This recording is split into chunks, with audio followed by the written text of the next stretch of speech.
If you are watching this video, this is a continuation of the part 1. If you have not seen the part 1, it's about 14 minutes long or so. Please go back and watch it. I had to repair the video because my recording cut off, and I'm deeply sorry for that. So if you're on this video, please do not watch unless you go watch the part 1. This video hopefully will have all the meat and potatoes, but just for the sake of conversation, go watch the part 1. Okay, this is where I believe the recording stopped, in the part 1. Jack Watling, a researcher on land warfare at the Royal United Services Institute, and we are reading about the killer drones. The one that killed somebody without being told to do so. But I was going on about the Royal United Services Institute, and those have ties to the, of course, royal family. They have ties to Freemasonry. All of it. Knights Templar, all of them. Told New Scientist that this incident demonstrates the urgent and important need to discuss the potential regulation of autonomous weapons.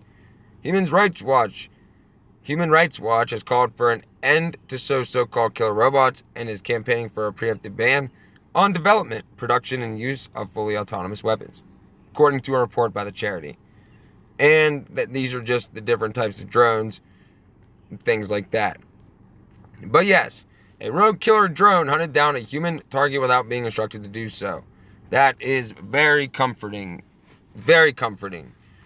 Moving on. Please go watch the part 1. Okay, here we are over at the Phaser. And this was May 29th, 2021. The World Economic Forum's latest simulation fits with their Great Reset agenda. And what simulation could this be? Okay, Sky News host Corey Bernardi says the World Economic Forum's latest simulation on a cyber attack that will shut down the world economy fits with their Great Reset agenda.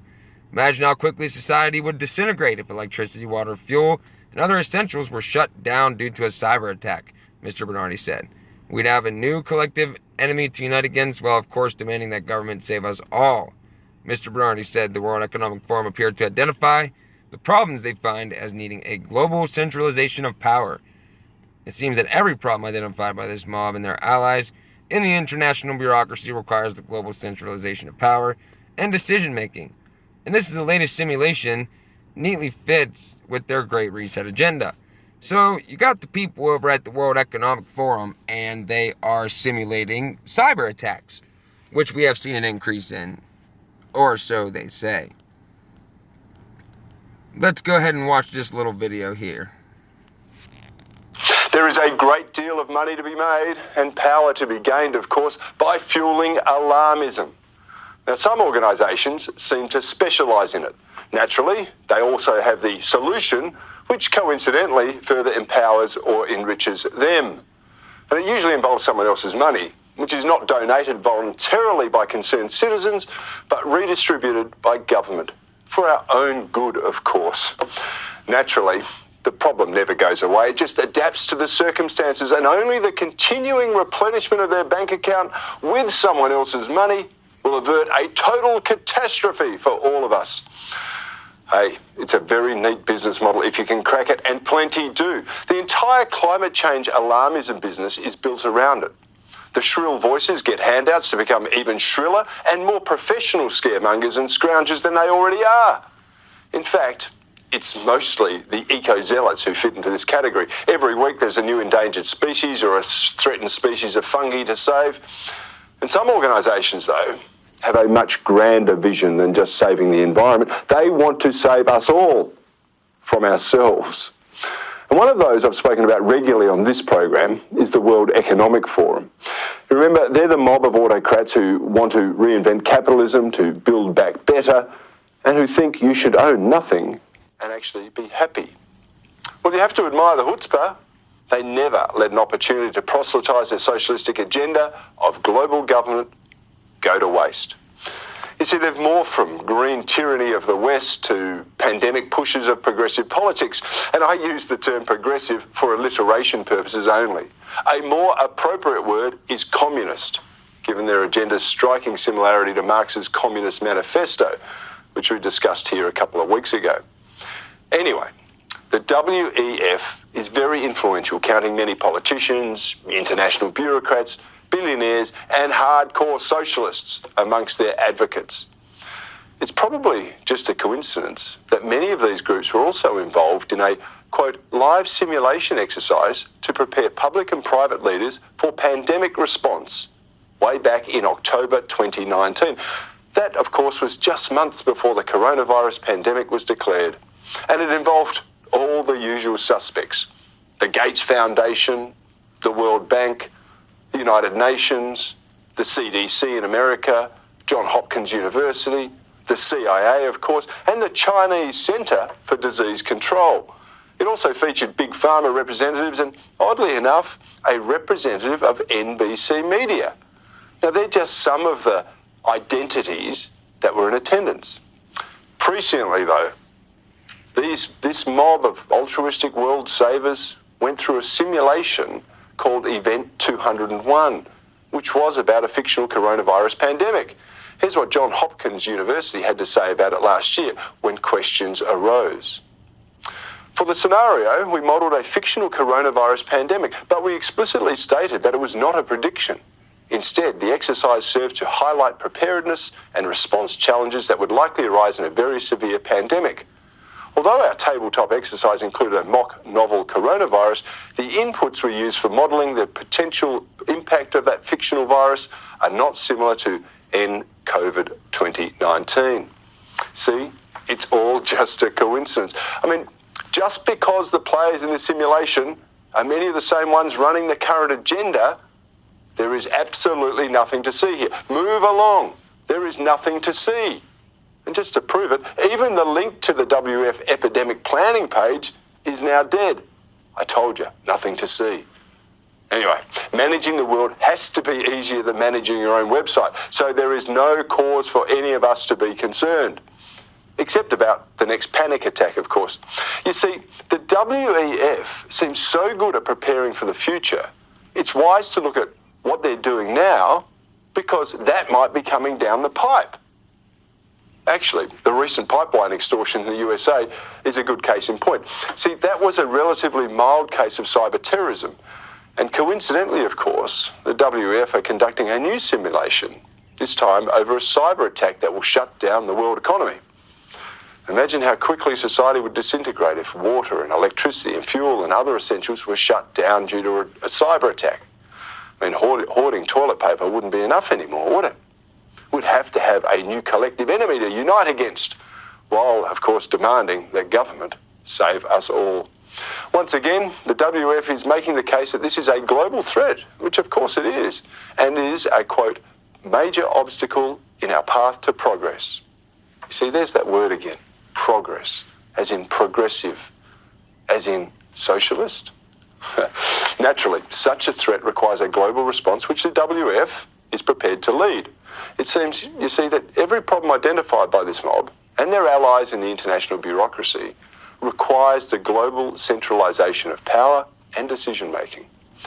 And this latest simulation neatly fits in with their Great Reset agenda. Now, only time... That's pretty much all we need to hear there, but as you can see, the World Economic Forum is having a good old time with all these new simulations and whatnot, and now they are simulating a cyber attack. I'm thinking maybe something to take out the internet. You said it has to do with the economy. We'll just have to wait and see what happens. Let's move on. Okay, I wanted to bring this one up the other day, but I forgot to, so we'll bring it up right now. This is Man on the Margin, Classical Economics in a Quantum World. C, the Great Reset. What is going on in our world? Why did normal life change so quickly and drastically? What's behind it? If anyone in January 2020 predicted by the summer of 2020 portions of our major cities would be graffiti littered, boarded up husks amid pockets of burned out shells, statues across America we pulled down, books banned, classic movies removed from distribution, speech and words redefined, police defunded, rioting defended, Marxist ideology welcome, small business mandate closed, Universities as a bastion for banned speech and ideas. Well, that one was predictable. An army of unemployed, massive debt, and a deteriorating economy. General lawlessness within the background of an evident presidential coup enacted by the highest level of the... Yeah, and then they go into this stuff here, but that's not why I wanted to bring this up. Which they admitted in Time magazine that the whole thing was, quote, fortified, but we'll go for that for now. But what I really wanted to bring up was down here, because there's still truth in these articles. Many people would read that and they'd throw it, but you have to really dig in. And we know this stuff is true. It's time to retire the Kennard conspiracy theory. Kennard, sorry. CIA created the conspiracy theory, pejorative, after JFK's assassination, to discount and marginalize any investigation that challenges official government findings. That's a fact. The only real conspiracy is intelligence agency collusion with mainstream media, Operation Mockingbird, to actively suppress by false public denigration, real investigation into rogue intelligence agency operations, corrupt government officials, complicit corporations, tax-exempt foundation money flows, unconstrained political outlays, international tax dodges, criminal banker money laundering, and supranational unaccountability. Now flashing like a neon warning sign for anybody paying attention, international organizations, foundations, and individuals via government officials from the local to national level are advancing increasingly totalitarian control mechanisms in the wake of the appearance of situation. One need only Google Melbourne, Australia, and look at what's happening there under the cover of the situation. There's an agenda behind this, and it's very public. The UN and its many subset organizations, particularly the World Economic Forum, lay it out on their websites in great Orwellian detail. WEF has a title for it, The Great Reset. One could see the initial reports of the situation as naturally occurring, transformative health risk event, regardless of whether you accept the silly story of the wet market bat origination. C was real, spreading and deadly to the elderly at-risk individuals, particularly if you have misfortune of living in a state where the governor forces their contagious elderly into death-trap nursing homes. The first clue in the collapse of the mainstream media situation narrative was early on. Readily available and cheap cure with anti-malarial drug we'll just say HDXY or HCQ. This came from Dr. Didier Raoult in France and Dr. Zev Zelenko in the U.S. Zelenko has a prescribed protocol of HCQ, zinc, whatever, most susceptible. Clinical studies show that when treated early, hospitalization rate for those on which we don't even have to read this because we know the quote situation is not real at all. But I wanted to bring it up for that part back there. And write down, you can't get involved in all that. You can't get involved in all of the crap that goes on with that. Okay, there was this one other part. Okay, here it is. If you haven't figured it out yet, situation is just a planned excuse to justify the New World Order agenda, an agenda that has been around for centuries. Leaps in technological advances like AI are making the technocratic control necessary for the NWO a reality. NWO, a centerpiece of George Bush Sr.'s presidency, phased out of nationalistic democratic governance in favor of centralized globalist control. The Great Reset is euphemism for advancing the NWO. Here's all you need to know about the Great Reset NWO, unless you consider yourself a member of the less than 1% global elite. The Great Reset NWO is not for your benefit. The World Economic Forum has plans for you couched under all sorts of pleasant-sounding neutral terms: resilience, stakeholder economy, stakeholder capitalism, communitarianism, social contract, UBI, which is universal basic income, human dignity, equality, public good, ESG, environmental, social, and governance, green everything, and the mother of all terms, sustainability. Everything falls under sustainability rubric of saving the plane. It is the catch-all excuse for justifying control of everything humans do, and AI is now conveniently here to make it possible, including the unmentionable goal of depopulation. It's not so pleasant sounding to the 99%, so that goal remains publicly muted. Coming a more in-depth look behind the facade. I just wanted to bring that up for those couple paragraphs there. And as we can see now, at this point in time, they're getting pretty close. Moving on. Okay, I wanted to bring this one up just to pretty much prove that this whole thing was planned years before the situation. Great Reset was planned years before situation, is what we say here on this channel. They've been planning this Great Reset for years, decades even. Don't let anyone suggest otherwise. Here's a video from 2015 where Klaus Schwab suggests that the world needs to push the reset button, as he is again suggesting now, after this crisis of a less deadly flu. And this is Schwab back in 2015. We really don't have to, we know he's been doing that. I say less deadly because in terms of the world, the majority of the world still has large problems with malaria, cholera, tuberculosis, etc. Yeah, real things. Only when combined together as one group of respiratory illnesses or communicable diseases does it become significant in terms of a significant cause of death from disease. And we know about the people that die from other things all around the world. Okay, let's go down here. Here's one of Klaus Schwab's quotes. The situation represents a rare but narrow window of opportunity to reflect, reimagine, and reset our world to create a healthier, more equitable, and more prosperous future. Klaus Schwab, when he wore his weird thing. They made the V in the lab, if there's even one at all. And that's where it really is. That's what I believe. I don't need people on here telling me that, oh, it's not real and this and that. I know that. And it's not just the flu, which is various constantly mutating strains of situations, as some of the thousands of variations they call the flu. I don't doubt that they made very bad flu and we don't have to read any of that. But I'm trying to go back to here. This all goes back to the Rockefeller Foundation's 2010 document, Scenarios for the Future Technology and Development. And we have went through that on this channel. I believe the video's on my main channel. I will find it and put it in a community post to bring it up again so you guys could see it. It's an older one that I did. A lot of you probably weren't around back then. It's lockstep, a tighter system of government control based on a virus. That's where we are.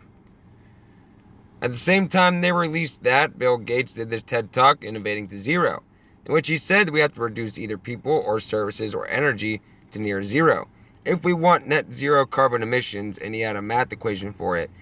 CO2 times P times S times E. Then came to 2019 with Event 201, WHO's World at Risk Report, etc. Am I just assuming that because the Rockefellers own the majority of the medical industry and have links to Bill Gates, and Bill Gates and George Soros fund the Pointer fact checkers, and that the World Economic Forum, which just signed a partnership with the UN to fulfill Agenda 2030 resolutions, previously called Agenda 21, that they all have the same agenda? Yes. I would have to say that I am assuming they are all working very closely together.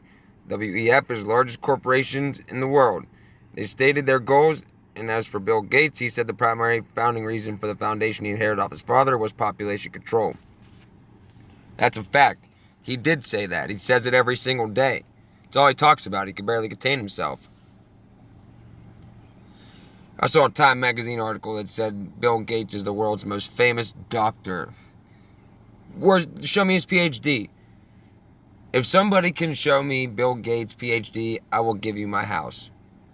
Or MD, not PhD, MD, sorry. PhD is different. MD.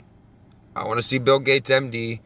I want to see where he went to school, where he went to grad school. I want to see where he went to medical school, and I want to see the MD in the frame that you get after you graduate. That's in the doctor's offices. Let me see it, and I will give you my house. Guess what? You can't show it. Because it ain't real, because he's not a doctor. The Rockefellers were great supporters of the American Eugenics Society. They're trying to sterilize and exterminate the world with V's to reduce the population by 10 to 15%, and to force a totalitarian dictatorship that looks like China around the world. Also a fact. also a fact. Surveillance and thought police with internet censorship and control of every aspect of a person's life from start to finish, including whether you live or die, limiting of resources and freedoms, and they will tell you it's building back better, and they will also try to convince you the Great Reset has anything at all to do with the situation. So, anybody that needed any information on how this was planned way beforehand, there was that one. Let's move on.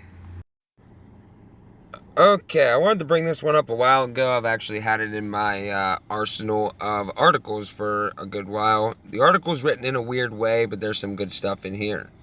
Elite plan to depopulate world, plan to kill 6 billion people. We've got people on the other side, the dark side, who think we should reduce the population of the earth. That's Satan's plan, of course. And yes, it is. We all know about that. Jacques Cousteau, you've seen his underwater documentary, he said we need to eliminate 350,000 people a day. Ted Turner, you pay for his cable TV network, said we need a 95% decline in population.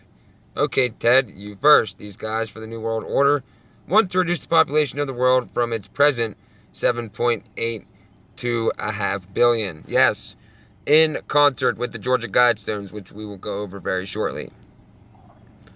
Charles Worster, Environmental Defense Fund, said people are the cause of all problems. We need to get rid of some of them. Bill Clinton, disgraced and impeached U.S. president, signed the Biodiversity Treaty, said that we need to reduce the Earth's population to 1 billion. They've already got the Earth, including the United States of America, divided up into regions. Red areas are for animals only, no human beings allowed.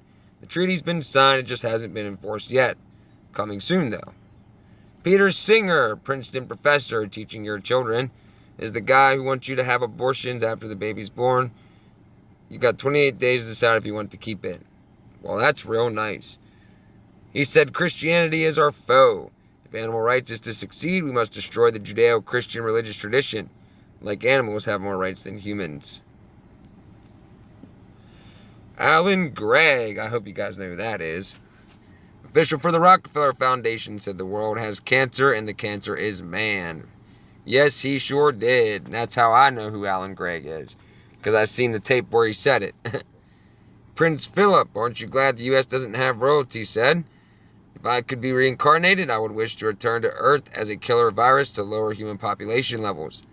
A nice guy, that Phil, and he is now dead. So, if he wants to get to working on that, he sure can. But guess what? You ain't.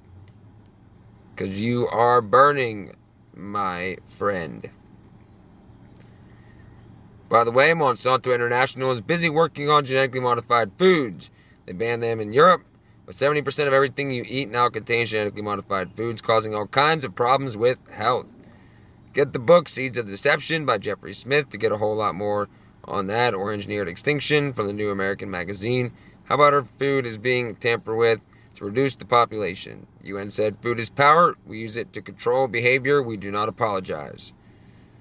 Okay, we know about the FEMA regions. The plan for a new world order is very clear. A centralized worldly government where there are no borders and only a ruling class of elites who run the world. Placing that as another boundary line for the end times. Using the discontinuation of the 50 states paints a clear picture that America is preparing itself for the new world order. The infamous agenda for the North American Union is taking shape, and the plan to do away with the 50 states and create FEMA regions is happening right now. It actually is happening right now. If you look at all the land that they're buying up and squaring off, pretty soon something will happen to where they'll have to do that. Economically, according to Parag Khanna, contributor for the New York Times, America would thrive more if the government did away with the states and created regions. At first glance, the plan seems like a good idea, but rather we must observe the hidden motive. The states of America exist to protect the rights of the individual rather than that of the collective. And that is for a good reason, my friends.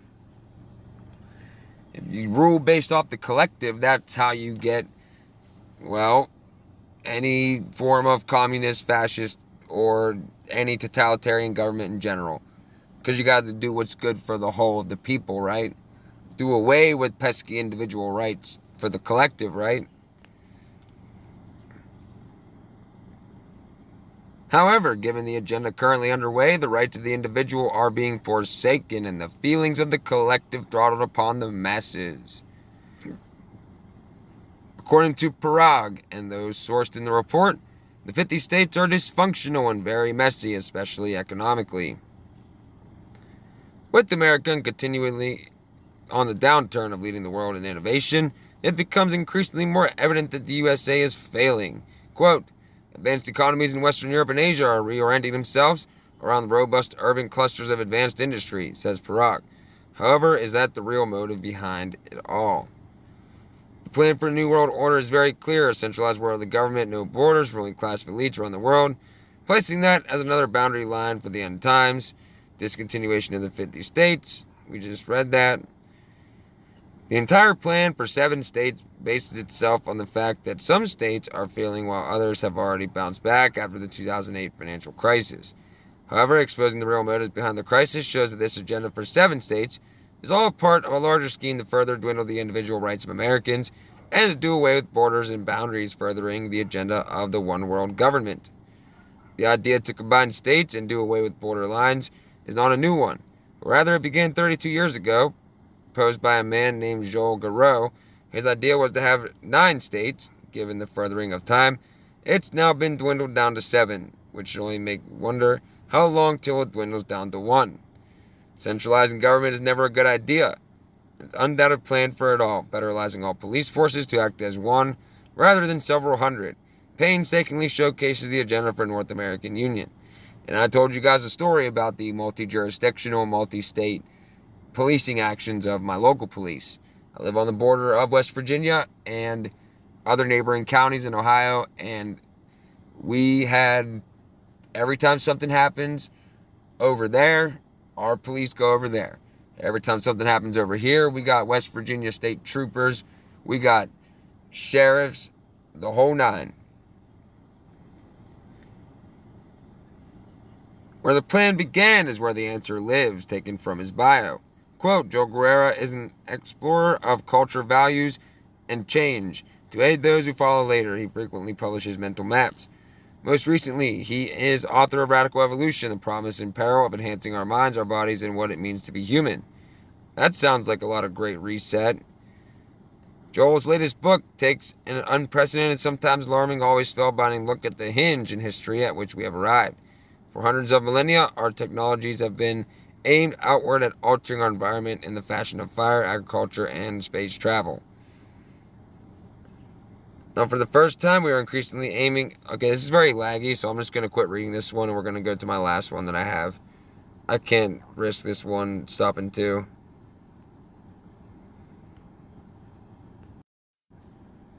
Okay, here we are. And this one is called... New World Order, One World Government, One World Religion. New World Order's Georgia Guidestones. This is what I wanted to go over and reiterate because a lot of people know about them, but a lot of people don't know much about them. And that's why I'm going to go over this. Georgia Guidestones is a mysterious monument on which are carved 10 commandments for a new age of reason. First commandment, maintain the world population under 500 million people. So they literally got it carved in stone. That they want the world down to 500 million people. It's literally set in stone. Not figure of speech. Well, you could use it both ways, actually, but yes. And a lot of people just don't seem to understand the times in which we live. Another sinister fact, the authors of what we now call this American Stonehenge are still a mystery, except for those in the know. Among the numerous features of this monument, a message calling for a new world order and explains how it is the work of an occult secret society. The Georgia Guidestones is an enigmatic granite monument situated in Elbert County, Georgia, also known as the American Stonehenge. The gigantic structure is almost 20 feet high and is made of 6 granite slabs, weighing in total 240,000 pounds. The most astonishing detail of the monument is, however, not its size, but the message engraved on it. 10 rules for an age of reason. These guides touch upon the subjects that are associated with the New World Order, including massive depopulation, single world government, introduction of a new type of spirituality, etc. The author of those rules has requested to remain totally anonymous. The purpose behind the Guidestones becomes very clear, leaving little room for hypotheses. Guidestones describe an ideal world as envisioned by occult secret societies. The monument is therefore proof of an existing link between secret societies, the world elite, and the push for a new world order. I would say absolutely. People would argue that. They would say, oh, that don't prove nothing. I had someone tell me before that these were put up by private citizens. I'm sure they was put up by a private entity.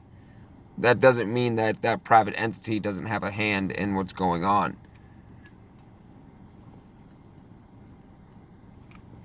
An R.C. Christian sounds a lot like Rosicrucian to me. Made of pyramid blue granite. Even the type of granite they made it from, pyramid blue. Georgia Guidestones are meant to withstand the test of time and to communicate knowledge on several levels, philosophically, politically, astronomically, etc.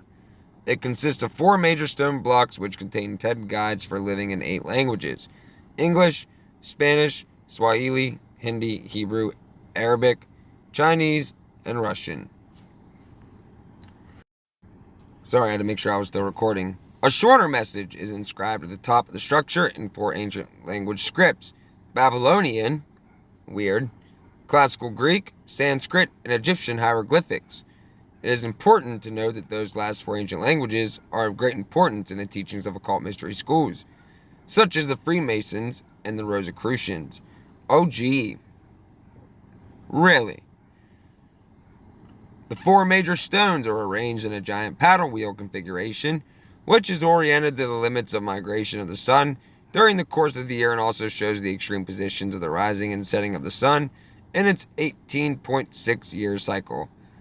The center stone has 2 special features. First, the North Star is always visible through a special hole drilled from the south to the north side of the center stone. Second, another slot aligns with the positions of the rising sun at the time of the summer and winter solstices at the equinox.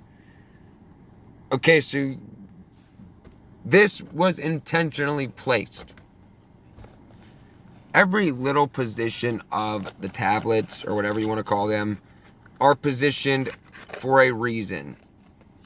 It's not like they just picked out a nice plot of land and said, okay, start building. No, this was intricate, on purpose, for a reason. And we are going to find that reason out. At the base of the Guidestones lies an explanatory tablet listing some of the details of the structure, and also mentions a time capsule buried underneath it. The contents of this time capsule, if it exists, are a total mystery. I would like to know about this time capsule. Who wants to go with me to dig it up? Probably wouldn't even get close to it. As soon as you start digging, they're going to have you arrested. I heard there's cameras all over that thing. Astronomical features are of great importance in the design of the Guidestones. In a relatively new nation, such as the United States, monuments that are aligned with celestial bodies are often the work of secret societies, such as Freemasons drawing their teachings from the mystery schools of ancient Egypt, Greece, or Druidic Celts. They are known for embedding into monuments some of their sacred knowledge. That's what this whole thing is. You'll never see any of the useful idiots, which is what they're called by people in power, by the way. You will never see the useful idiots tearing down this statue. It'll never happen. It'll never happen unless it's by somebody like us. The New World Order's 10 Commandments, on stone even. The 10 Guides for a New Age of Reason are as follows. Here's where it gets good. The very first one. Maintain humanity under 500 million. In perpetual balance with nature. Guide reproduction wisely, improving fitness and diversity. So not only do they want to drop the population, they want to be able to control human reproduction. Unite humanity with a living new language. Rule passion, faith, tradition, and all things with tempered reason. Protect people and nations with fair laws and just courts. Let all nations rule internally, resolving external disputes in a world court. Avoid petty laws and useless officials. Balance personal rights with social duties. Prize truth, beauty, love, seeking harmony with the infinite. Be not a cancer on the earth. Leave room for nature. Leave room for nature. As you can see, the guidelines call for a drastic reduction of the world population, the adoption of a world language, the creation of a world court, and vague allusions to eugenics. In other words, a blueprint for a new world order. Depopulation, Planned Parenthood, and eugenics. First commandment is particularly shocking since it basically stipulates that 12 out of the 13 people on Earth should not exist. If today's world population is 6.7 billion, then that's a 92.54% surplus. To consider these figures in mind is mind-boggling. The Earth's wealthiest people would remain. Is this predictive programming? Yeah, it's exactly what they want. And whatever catastrophic event is going to happen, these stones will remain intact. I will guarantee it. Massive depopulation is an admitted goal of the world's elite, and many important people have openly called for it. And we know about Prince Philip wanting to be reincarnated as a deadly virus. We know about Bill Gates. If we do a really great job, we could lower that by perhaps 10 or 15%. Along with tax-deductible donations of enormous amounts of money to help the population cause. Secret meetings of the world's elite have been taking place to discuss those issues. Quote, some of America's leading billionaires have met secretly to consider how their wealth could be used to slow the growth of the world's population and speed up improvements in health and education. The philanthropist who attended a summit convened on the initiative of Bill Gates, the Microsoft co-founder, discussed joining forces to overcome political and religious obstacles to change. I said his name way too many times. They are going to flag this video. Hope not. We're taking a risk. Described as the Good Club by one insider, it included David Rockefeller Jr., patriarch of America's wealthiest dynasty, Warren Buffett, George Soros, the financiers, Michael Bloomberg, former mayor of New York City, New York, and the media moguls Ted Turner and Oprah Winfrey. Now, David Rockefeller Jr. is not the David Rockefeller that you might be thinking. Not the old man that just died. No, his son. David Rockefeller Jr., give him a look. Look him up. He is now the head. So, second rule, guide reproduction wisely. Improving diversity and fitness basically calls for the inference of lawmakers into the management of family units. If we read between the lines, it requires the creation of laws structuring the number of children per family. Furthermore, improving diversity and fitness can be obtained with selective breeding or sterilization of undesirable members of society. This used to be called eugenics until it became politically incorrect because of the Nazis. I would say that's pretty damn spot on. Quote, some even believe we are part of a secret cabal working against the best interests of the United States, characterizing my family and me as internationalists, and of conspiring with others around the world to build a more integrated global, political, and economic structure. One world, if you will. If that's the charge, I stand guilty, and I'm proud of it. David Rockefeller, Memoirs of David Rockefeller, page 405. And that is David Rockefeller Sr., not Jr. that we just read about. And yes, it does say that in his memoirs. So, there's an admission right there. Working against the best interest of the United States. So, that's really all you need to show somebody to prove one world government. A plan for it, at least. Most of the other rules of the Guidestones basically call for creation of world government, ruled by enlightened few who would regulate all aspects of human life, including faith, social duties, economy, etc. This idea is far from new, as it has been entertained by mystery schools for centuries. Manly P. Hall wrote in 1917. When the mob governs, man is ruled by ignorance. When the church governs, he is ruled by superstition. And when the state governs, he is ruled by fear. Before men can live together in harmony and understanding, ignorance must be transmuted into wisdom, superstition to an illuminated faith, and fear into love. Despite statements to the contrary, Masonry is a religion seeking to unite God and man by elevating its initiates to that level of consciousness whereon they can behold with clarified vision of the workings of the great architect of the universe. From age to age, the vision of a perfect civilization is preserved as the ideal for mankind. In the midst of that civilization shall stand a mighty university wherein both the sacred and secular sciences concerning the mysteries of life will be freely taught to all who will assume the philosophic life. Here, creed and dogma will have no place. The superficial will be removed and only the essential be preserved.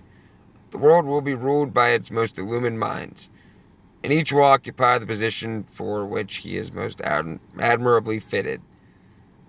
Manly P. Hall, Secret Teachings of All Ages. So, again, more admissions.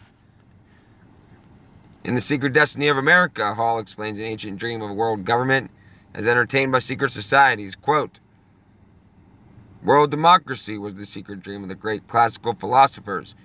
Toward the accomplishment of this greatest of all human ends, they outlined programs of education, religion, and social conduct, directed to the ultimate achievement of a practical and universal brotherhood. In order to accomplish their purposes more effectively, these ancient scholars bound themselves with certain mystic ties into a broad common fraternity. In Egypt, Greece, India, and China, the state mysteries came into existence. Orders of initiated priest-philosophers were formed as sovereign body to instruct, advise, and direct the rulers of the states. And that's from Manly P. Hall, Secret Destiny of America. So, who was this small group of Americans who seek the age of reason? Although their identity is secret, they have left some telling clues to the initiates, unmistakably pointing toward the occult nature of their group. We could find references to as above, so below.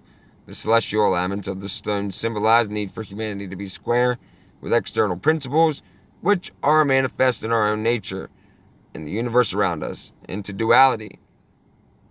We are the major agency through which good and evil qualities of the spirit become actors in our world. Without us, there is very little of love, mercy, or compassion. Yet, we can also be agents of hate and cruelty and cold indifference. This text alone provides enough proof to conclude the authors are either Freemasons, Rosicrucians, or other Hermetic secret society. In conclusion, the Georgia Guidestones are a modern-day manifesto calling for, or announcing, a drastic change in the way the world is managed. The monument is of great importance in the understanding of the forces covertly shaping today and tomorrow's world. It materializes into stone the crucial link between secret societies, the world elite, and the agenda for a new world order. The push for world government, population control, and environmentalism are issues that are today discussed on a daily basis in current events. They were not in 1981 when the Guidestones were erected. Can we say that great progress has been made? In 2021, we can say that very great progress has been made. Oh man, they're really moving along with it now. It ain't slowing down. The train has lost the brakes and we're going over the cliff. There's a broken bridge up ahead and we're going down. Many of the rules of the Guidestones make sense for the preserving of Earth on a long-term basis, but between the idealistic words of the Guidestones authors and the actual way these policies would be applied on the masses by power-hungry and greedy politicians, there is a world of difference. Reading between the lines, the Guidestones require from the masses loss of many personal liberties and to submit to heightened governmental control on many social issues, not to mention the death of 92.5% of the population, and probably not those of the elite. Yeah, I mean, look what they've done. Look what they've done in a year and a half. Exactly a year and a half, actually. Look what they've done. We've lost many personal liberties, individual rights, and we have submitted to heightened governmental control on many social issues. Many social issues just all came into view with the onset of the situation. And now they're justifying taking control of everything. Because COVID, right? Oh, I said the word. Oops. Is the concept of a democracy by and for the people as idealized by the founding fathers a mere illusion, a temporary solution until the introduction of a socialist world government? Why are the world's citizens not being consulted in a democratic manner? I guess it's easier for the elites to manufacture consent through mass medias, but maybe it won't work on everybody. And it hasn't worked on everybody because we could see through this. We could see through the whole thing. And we have been seeing through it, and we've been doing a good job. And that brings me to my last point. I want to thank all you guys for sending me a whole bunch of stuff. I've been going through some emails. I've been answering them. If I haven't gotten to you yet, don't worry. I'm working on it still. I got a bunch. But for the people that I've responded to so far, thank you. You have gave me very, very good information that I will actually use. And I will give you credit for, probably in my next video. But as you can see, I got all these pages up here open, and I got a lot more on the other browser, and a lot more on my computer, so I got a lot of stuff to cover. But yes, I will get back to you, or if you have any other information on anything else, leave it in the comments. Probably going to do a video on Thursday, and it's going to be like a current events, great reset type, just things that have happened in the past month that are very important. But for now, we'll end it here. Let's pray. Our Father, who art in heaven, hallowed be thy name. Thy kingdom come, thy will be done on earth as it is in heaven. Give us this day our daily bread, and forgive us our trespasses, as we forgive those who trespass against us. And lead us not into temptation, but deliver us from the evil one. For thine is the kingdom, the power, and the glory forever and ever. Amen.